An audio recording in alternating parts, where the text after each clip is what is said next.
वज़ीर ख़ारजा इसाक डार और अमरीकी वज़ीर ख़ारजा मार्को रूबियो में टेलीफोनिक गुफ्तगू हुई है। अफ़गानिस्तान में छोड़े गए अमरीकी फ़ौजी साजो सामान और असलहे से पैदा मसाइल पर बातचीत हुई। अमरीकी वज़ीर ख़ारजा ने दहशत गर्दी के ख़िलाफ़ पाकिस्तान की कामयाब कोशिशों का एतराफ़ किया और मुख्तलिफ शोबों बिलखुसूस कीमती मादनियात में पाकिस्तान से ताउन बढ़ाने की ख्वाहिश का इजहार किया। दफ्तर ख़ारजा के मुताबिक गुफ्तगू में दो तरफ़ा ताल्लुक़ात, इलाकाई सलामती, इक़्तिसादी ताउन के फ़रोग़ पर तबादला ख्याल हुआ। पाकिस्तान ने अमरीका के साथ शराकत दारी मजबूत बनाने के अज़म का अदा किया। गुफ्तगू में माशी और तिजारती ताउन को मुस्तक़बिल के ताल्लुक़ात की बुनियाद करार दिया गया। सदर डोनाल्ड ट्रंप की तरफ से दरामदात पर टैरिफ बढ़ाने से दुनिया भर की स्टॉक मार्केट्स में तबाही फिर गई। यूरोप, अमरीका और एशिया की स्टॉक मार्केट्स तबाह बर्बाद हो गई और सरमायाकारों के खरबों डॉलर्स डूब गए। पीर के दिन 2 रोज़ के बाद दुनिया भर की स्टॉक मार्केटों में कारोबार खुला तो हर सरमायाकार अपने शेयर्स जल्द अज जल्द बेचने के लिए बेचैन दिखाई दिया। वजह थी अमरीकी सदर डोनाल्ड ट्रंप की जानिब से दुनिया भर से अमरीका आने वाली दरामदात पर होश रुबा टैरिफ का निफाज। पीर के रोज़ पहले एशिया में सूरज तुलू हुआ तो स्टॉक मार्केटों के लिए तबाही का सामान लेकर आया। शंघाई, हांगकांग, टोक्यो और सिडनी की स्टॉक मार्केटों में सफ़े मातम बिछ गई। हांगकांग का हैंग सेंग इंडेक्स सबसे ज़्यादा मुतासिर हुआ और शेयर्स की कीमतें 13.22% गिर गईं। शंघाई का कंपोजिट इंडेक्स 8% गिर गया। जापान का निके 225 इंडेक्स 7.8% नीचे बंद हुआ। भारतीय स्टॉक मार्केट पिछले 10 माह की बदतरीन सतह पर बंद हुई। टाटा स्टील और टाटा मोटर्स के शेयर्स को सबसे ज़्यादा नुकसान हुआ। सऊदी अरब की स्टॉक मार्केट में सरमायाकारों को एक ही दिन में 133 अरब डॉलर का नुकसान हो गया। इसमें से 90 अरब 56 करोड़ डॉलर का नुकसान सिर्फ सऊदी आरामको के शेयर्स को पहुंचा। कुवैती स्टॉक मार्केट 5.7% और कतरी स्टॉक मार्केट 4.2% गिर गई। वज़ीर आज़म शहबाज शरीफ ने कहा है कि तेल की आलमी पैमाने पर कीमतों में कमी का रिलीफ अवाम तक पहुँचाने के लिए काम जारी है। रिलीफ बिजली की कीमतों में कमी समेत दीगर तजावीज़ ज़ेर गौर हैं। चंद रोज़ पहले ही बिजली की कीमतों में घरेलू और कमर्शल सार्फिन को औसतन ₹7.5 का बड़ा रिलीफ फराहम किया गया है।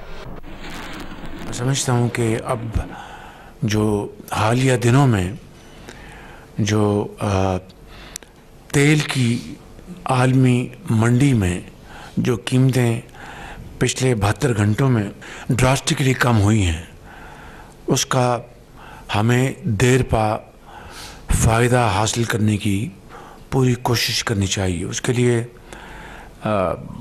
तजावीज़ के ऊपर सोच विचार हो रही है और इंशाअल्लाह उसके ऊपर भी हम जल्द एक ऑप्शंस बना के लाएंगे। एक ऑप्शन वही है जो हमने आज से चंद हफ्ते पहले जो तेल की कीमतों में जो कमी हुई थी उसको हमने पास ऑन नहीं किया आवाम को और बिल्कुल आवाम के साथ पूरी उनको आगाही की कि हम इसको रिटेन कर रहे हैं और PDL में ले जाएंगे, जिसका फ़ायदा हम बिजली में आपको देंगे और अल्हम्दुलिल्लाह वो वादा पूरा हुआ। इसी तरीके से ये जो एक सब्सटेंशियल डिक्रीज़ होने जा रहा है उसके लिए पूरी संजीदगी के साथ हम काम करेंगे ताकि इसका भी फ़ायदा बिलाखिर हमारी मईशत को, हमारे अवाम को पहुँचे। चेयरमैन तहरीक इंसाफ बैरिस्टर गौहर ने अमरीकी कांग्रेस में कानून साजी से PTI के किसी भी ताल्लुक को रद्द कर दिया। कहा, अमरीकी कांग्रेस में बेशुमार करारदादें और कानून साजी होती है। किसी अमरीकी वफ्द की पाकिस्तान आमद पर PTI से कोई राबता नहीं हुआ। इस्टेब्लिशमेंट के साथ राबतों से मुताल्लिक सवाल पर बैरिस्टर गौहर ने कहा कि वो भी उतने ही बाखबर हैं जितना आप। अमेरिकन कांग्रेस में जो बिल पेश हुआ है, पाकिस्तान तहरीक इंसाफ का उस पर ऑफिशियली क्या स्टैंड है? क्योंकि सोशल मीडिया पे उसको ऑन किया जा रहा है, जो आपके ओवरसीज जो नुमाइंदे हैं वो भी ऑन कर रहे हैं। PTI भी देखिए, मैंने तो अभी तक उसका पढ़ा नहीं है, लेकिन अमेरिकन कांग्रेस में सैकड़ों ऐसी बिलें आ जाती है, वो प्रोसेस हो जाता है, साल लग जाते हैं, लोग अपने प्रोसेस करते हैं, PTI का उसके साथ कोई लेना देना। अमेरिकन काकस की बात सामने आ रही है कि वो पाकिस्तान विजिट करी। पाकिस्तान तहरीक इंसाफ से किसी ने ऑफिशियली कोई राब्ता नहीं, किसी ने कोई राब्ता नहीं किया, न हमारा कोई राब्ता है। और एस्टेब्लिशमेंट के साथ जो एक नए राब्तों से मुताल्लिक बातचीत हो रही है, तो क्या वो एस्टेब्लिश हो चुके हैं? से मैं इतना ही बाखबर हूँ जितना आप बाखबर है, लेकिन देखो कोई ना कोई तरीका निकलना चाहिए। बैरिस्टर साहब, क्या मुस्तकबिल देख रहे हैं महीने बाद या अनकरीब जो है, क्योंकि पाकिस्तान तहरीक इंसाफ जो है वो सड़कों पर भी आ रही है? पाकिस्तान तहरीक इंसाफ आइंदा का अलायमत जो थे करेगी अलायंस के साथ वे करेंगे इंशाल्लाह ताला। ईद के बाद हमने कहा था, मौलाना साहब ने भी हमें ये कहा था कि मैं अपने जो मजलिस आमला है उसके साथ में बातचीत करूंगा, तो आपको मैं इन्फॉर्म करूंगा 15 अप्रैल के बाद, वो भी हमें इन्फॉर्म करेंगे। हम सारे इंशाल्लाह ताला जो अपोजिशन की सियासी जमातें हैं उनके साथ राबिता करेंगे, अलायंस बनाएंगे, जो कुछ आइंदा का लाए अमल होगा वो अलायंस के साथ इंशाल्लाह ताला तो करेंगे। वज़ीर आज़म के सियासी मुशीर राना सना ने कहा है कि बानी PTI से बैरून मुल्क पाकिस्तानियों की मुलाकात की ना वो तस्दीक करते हैं ना तरदीद। मुलाकात हुई भी है तो इससे मामलात आगे बढ़ने का कोई इम्कान नहीं। इस्टेब्लिशमेंट या दीगर जमातों से PTI की बातचीत में सबसे बड़ी रुकावट इनका गालम गलोट ब्रिगेड है। आप लोग कितने अंदेशे का शिकार हैं कि ये वफ्द आता है, मुलाकातें हो जाती हैं, अपनी मुश्किलात को और में इजाफा करने और बगाड़ पैदा करने में वो खुद इतने परफेक्ट हैं कि किसी और को जो है वो ना तो इसमें कोई इजाफा करने की ज़रूरत है और ना ही इसमें कोई हमें अंदेशा है। एक वफ्द आता है तहरीक इंसाफ के हामी ताजिरों डॉक्टर्स का, मुलाकात DGI करता है, हुकूमत को खबर भी थी या नहीं थी? इस मुलाकात की न तो मैं तस्दीक कर रहा हूँ और ना ही मैं तरदीद, कतन कोई इंदिया नहीं है कि उनकी इस मुलाकात के नतीजे में कोई इस किस्म के मामला जो है वो आगे बढ़ सकें। सोशल मीडिया पर सीज फायर हो जाए ये ख्वाहिश है, और अगर ऐसा हो जाए तो फिर उसके नतीजे में कोई पेशरफ्त हो सकती है? उन्होंने सिर्फ और सिर्फ मीडिया के ज़रिए प्रोपेगेंडा जो है ना इसकी सियासत की है, और अब ये वो उनके घर को जो है ना वो उनके अपने चिराग से ही जो है वो आग लग रही है। वही सोशल मीडिया जो है जो किसी वक्त उनकी ताकत था, वही सोशल मीडिया जो है वो इस वक्त उनकी सबसे बड़ी कमज़ोरी जो है वो बना हुआ है। इस्टेब्लिशमेंट से या दूसरी जमातों से उनके तल्लुकात का मामला है, उसमें सबसे बड़ी रुकावट उनका गाली गलोच ब्रिगेड है। उनकी अपनी जमात में अगर कोई ढंग की बात करना चाहता है तो उसकी राह में भी वही गाली गलोच ब्रिगेड जो है वो सबसे बड़ी जो है वो रुकावट है। सिंध हाई कोर्ट ने नहरों की तामीर से मुताल्लिक़ इरसा के पानी दस्तियाबी के सर्टिफिकेट के खिलाफ हुक्म इम्तना जारी कर दिया है। पीपल्स पार्टी के सेनेटर ज़मीर घमरू का कहना है कि हाई कोर्ट के फैसले के बाद अब नहरों की तामीर नहीं हो सकेगी। सिंध हाई कोर्ट में दायर दरख्वास्त में मौक़िफ़ इख्तियार किया गया था कि इरसा में सिंध से रुकन की तैनाती नहीं की गई, इसकी तश्कील और उसके जारी करदा तमाम फैसले गैर कानूनी हैं। वकील दरख्वास्त गुजार के मुताबिक इरसा ने 25 जनवरी को चोलिस्तान और थल केनाल की तामीर के लिए पानी की फ्राहमी का सर्टिफिकेट जारी किया था। वफाकी हुकूमत ने जवाब जमा करवाने के लिए मोहलत तलब कर ली, जिस पर अदालत ने हुक्म इम्तना जारी करते हुए वफाकी हुकूमत से 18 अप्रैल तक तफसीली जवाब तलब कर लिया है। दरख्वास्त किसान कुर्बान मैतलो की जानिब से दायर की गई थी। दरख्वास्त गुजार के वकील बैरिस्टर ज़मीर घुमरोर का कहना है कि पानी की दस्तयाबी के सर्टिफिकेट के मुअत्तली के बाद कैनाल्स की तामीरात रुक जाएंगी। कोई भी जो है स्कीम है वो आपको भी पता है कि 10 बिलियन से ज़्यादा जिसकी रकम होती है वो एक नेक में जाती है, और पानी की कोई भी स्कीम एक नेक में जाने से पहले इरसा में जाती है। ये कानून है, ठीक है। जब एक नेक ने स्कीम मंजूर नहीं की पानी की, CCI में अपील डिसाइड नहीं हुई, तो कंस्ट्रक्शन कैसे शुरू की जा सकती है? अगर शुरू भी की गई है तो वो गैर कानूनी है, गैर आईनी है। सिंध के अवाम उस पर एहतजाज कर रहे हैं। समाअत के बाद मीडिया से गुफ्तगू में एडवोकेट जनरल सिंध जवाद डेरो ने दरख्वास्त गुजार के मौक़िफ़ की हिमायत करते हुए कहा कि कानूनी तौर पर इरसा सर्टिफिकेट के खिलाफ अदालती हुक्म इम्तना के बाद कैनाल्स पर तामीराती काम रोक दिया जाना चाहिए। हमारा वही है कि कानून फॉलो होना चाहिए और कॉन्स्टिट्यूशन में जो प्रोटेक्शन है प्रेसिडेंशियल ऑर्डर को, और एक हाईकोर्ट की जजमेंट भी है तो उसी जजमेंट को फॉलो होना चाहिए, और मेंबर जो है वो सिंध से होना चाहिए। सिंध हाई कोर्ट ने इरसा की तश्कील के खिलाफ दरख्वास्त पर 2 वफाकी सेक्रेटरीज को तौहीन अदालत की दरख्वास्त पर नोटिस भी जारी कर दिए हैं। कैमरामैन सरवर रजा और साथी रिपोर्टर अमीन अनवर के साथ राना जावेद, जियो न्यूज़, कराची। जियो न्यूज़ के प्रोग्राम कैपिटल टॉक में गुफ्तगू करते हुए सूबाई वज़ीर आपाशी सिंध जाम खान शोरो ने कहा कि विफाक कैनाल ना बनाने का फौरी ऐलान करे। वज़ीर मुमलिकत बराए रेलवे बिलाल अज़हर कियानी ने कहा कि नहरों का मामला इत्तफ़ाक़ राय से सियासी बुनियादों पर हल किया जाएगा। रुकने कौमी असम्बली PTI शाहिद खटक ने कहा कि खैबर पख्तूनख्वा को उसका जायज़ शेयर ना दिया गया तो पूरी सूबाई असम्बली एहतजाज करेगी।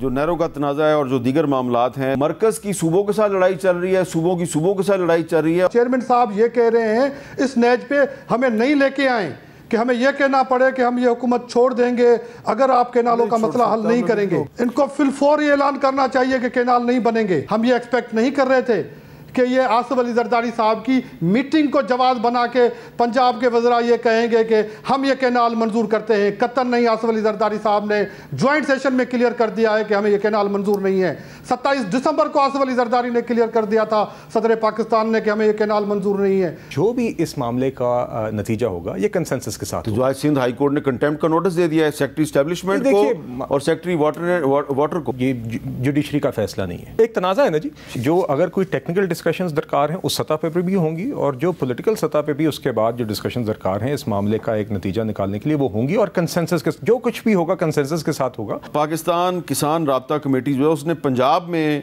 13 अप्रैल से जो है वो एहतजाज की कॉल दे दी और वो भी ये नहरों की मुखालफत कर रहे हैं। तो पंजाब के किसान भी इसकी मुखालफत कर रहे हैं। मैं उनसे भी यही गुजारिश करूंगा कि इस मामले का नतीजा तकनीकी बुनियादों पर आगे साथ मुफाहमत के साथ और कंसेंसस के साथ होगा। जो ड्यू शेयर बनता है उन सूबों का वो हमें नहीं मिलता, तो उसका फिर जब नहीं मिलता तो फिर रास्ता कौन सा बचता है, वो एहतजाज का। तो अभी हमारे चीफ मिनिस्टर ने जो प्रोटेस्ट की कॉल दी है, अगर इन्होंने पैसे नहीं दिए तो अप्रैल में खैबर पख्तूनख्वा की असम्बली जो है ये कौमी असम्बली के सामने आके बैठ जाएगी।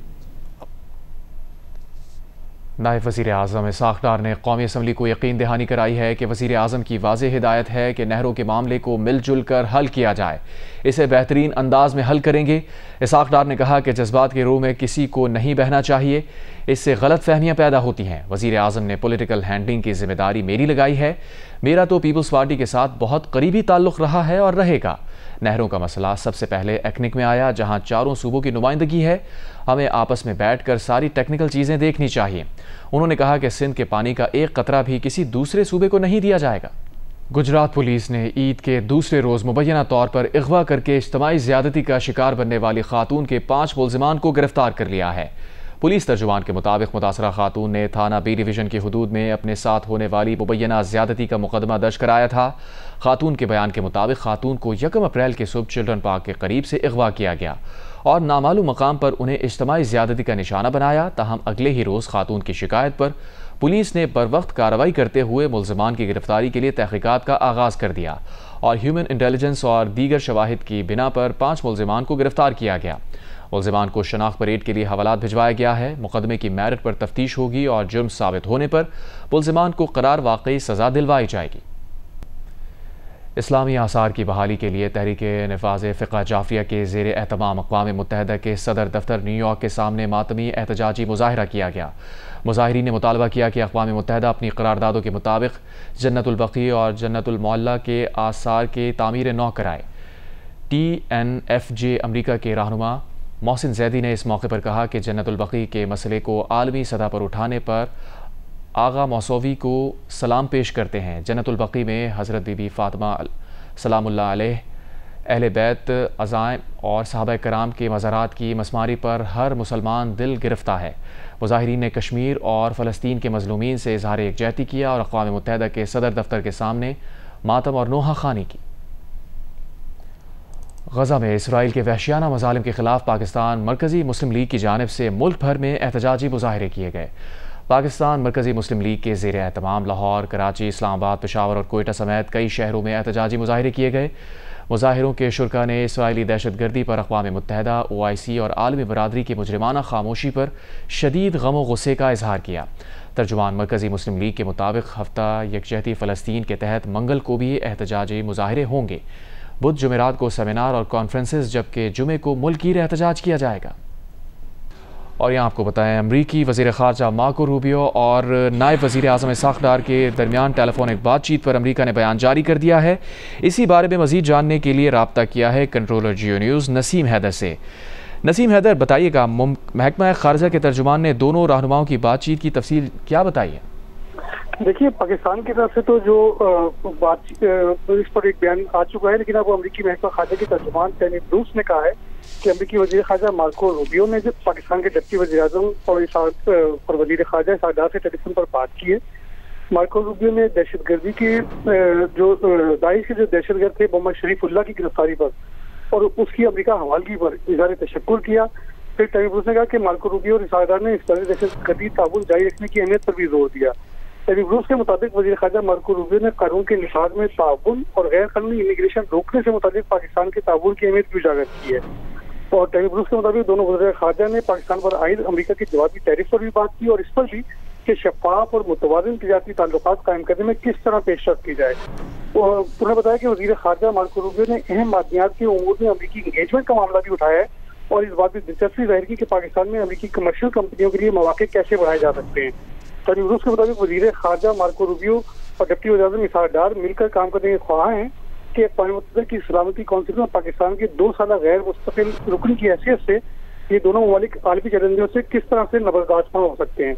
और जहाँ तक ये उसका ताल्लुक है अहम बातनियात के मुद्दे अमेरिकी इंगेजमेंट का, तो आपको मालूम है कि पहले एक पाकिस्तानी कल एक अहम वज़ारत खारजा के महकमा खारजा के एक अहम सीनियर एहलकार जो है वो कल पाकिस्तान भी आ रहे हैं। कंट्रोलर जियो न्यूज़ नसीम हैदर, बहुत शुक्रिया आपका। साबिक़ वज़ीर सनअत व तिजारत हुमायूं अख्तर ने कहा है कि ट्रंप टैरिफ की वर्ल्ड ट्रेड ऑर्गेनाइजेशन में कोई गुंजाइश नहीं। टैरिफ के मामले में बिला ताख़ीर अमरीका के साथ मुज़ाकरात करने चाहिए। वो जियो पाकिस्तान में गुफ्तगू कर रहे थे। वर्ल्ड ट्रेड ऑर्गेनाइजेशन है, उसमें इसकी कोई गुंजाइश नहीं है। मुज़ाकरात का अमल हमें फ़ौरन शुरू करना चाहिए। मीडियम टू लॉन्ग टर्म तो हमें मुज़ाकरात करने पड़ेंगे। माज़रत के साथ मैंने देखा है कि हमारे बहुत अच्छे एंटरप्रेन्योर्स हैं, इंडस्ट्रियलिस्ट हैं, लेकिन उन्होंने अपनी ज़्यादा तवज्जो अमेरिका और यूरोपियन यूनियन पे और यूरोप पे ही रखी है। मैं आपको मिसाल देता हूँ कि सन 2007 में हमारा चाइना का पहला जो फ्री ट्रेड एग्रीमेंट था दुनिया में किसी मुल्क से, वो पाकिस्तान से था और मैं कॉमर्स मिनिस्टर था, वो मैंने नेगोशिएट किया था, मैंने साइन किया था। लेकिन उसके बाद चाइना ने उसी नौइयत के एग्रीमेंट पूरी एशियान से किए, बाकी जो ममालिक साउथ एशिया के उनसे किए। वो ममालिक बड़ी तेजी से उन्होंने पेनिट्रेट किया चाइनीज मार्केट, और हम पेनिट्रेट उस अंदाज से नहीं कर सके। हमारी चाइना से इंपोर्ट्स तो बढ़ गई क्योंकि वो मशीनरी, रॉ मटेरियल वगैरह हमें अच्छे टर्म्स पे मिल रहा था, लेकिन हम चाइनीज मार्केट पेनिट्रेट नहीं कर सके। यकीन करें, दुनिया का दूसरी बड़ी इकोनॉमी है इस वक्त। पाकिस्तान पिछले तकरीबन 17-18 साल से एक फ्री ट्रेड एग्रीमेंट है, लेकिन वो उसका दूसरी बड़ी दुनिया की मार्केट का को फायदा नहीं उठा सका। अमरीकी सदर डोनाल्ड ट्रंप तिजारती टैरिफ लगाने के अपने इख्तियारात को महदूद करने वाले बिल को वीटो कर देंगे। ये बात मगरबी मीडिया ने व्हाइट हाउस के तहरीरी बयान की बुनियाद पर कही है। ये बिल एक डेमोक्रेट और एक रिपब्लिकन सेनेटर ने मिलकर मुतारिफ कराया है और डेमोक्रेट्स के अलावा इसे 7 रिपब्लिकन सेनेटर्स की हिमायत भी हासिल है। ये बिल इसलिए मुतारिफ कराया गया है ताकि अमरीकी सदर यकतरफा तौर पर टैरिफ आयद ना कर सकें। मीडिया रिपोर्ट के मुताबिक मुमकिना तिजारती जंग के पेश नज़र सदर ट्रंप अमरीका में दाखिल होने वाली मसनूआत पर महसूलात लगाने का मुकम्मल इख्तियार अपने पास रखना चाहते हैं। इसलिए अगर ये बिल सदर ट्रंप की मेज़ पर पहुंचा तो वो उसे वीटो कर देंगे। और यहाँ आपको बताएं, गवर्नर पंजाब सरदार सलीम हैदर खान ने कहा है कि Benazir income support programme Pakistan में गुर्बत के खात्मे के लिए मुस्बत किरदार अदा कर रहा है। गवर्नर पंजाब की इस्लामाबाद में all Pakistan BISP employees welfare association की हलफबरदारी तकरीब में शिरकत, 9 मुंतखब अहदेदारान को इलेक्शन जीतने पर मुबारकबाद दी और कहा कि मुस्तहिकीन को BISP प्रोग्राम के तहत शफाफ तरीके से रकूम की अदायगी जारी है। मस्तूम के इलाके लकपास के करीब बलूचिस्तान नेशनल पार्टी का एहतजाजी धरना 12वें रोज़ में दाखिल हो गया है। BNP के रहनुमाओं का कहना है कि जब तक उनके लॉन्ग मार्च को कोयटा आने की इजाज़त नहीं दी जाती, कारकुन लकपास पर ही धरना देंगे। पार्टी सरबराह सरदार अख्तर मेंगर की क़यादत में धरने के शुरा का मुतालबा है कि डॉक्टर माहरंग बलोच समेत बलोच यकजहती कमेटी के तमाम गिरफ्तार खातून कारकुनान को रिहा किया जाए। दूसरी जानिब सूबाई हुकूमत ने लकपास के करीब कोयटा कराची शाहरा को कंटेनर लगाकर बंद किया हुआ है।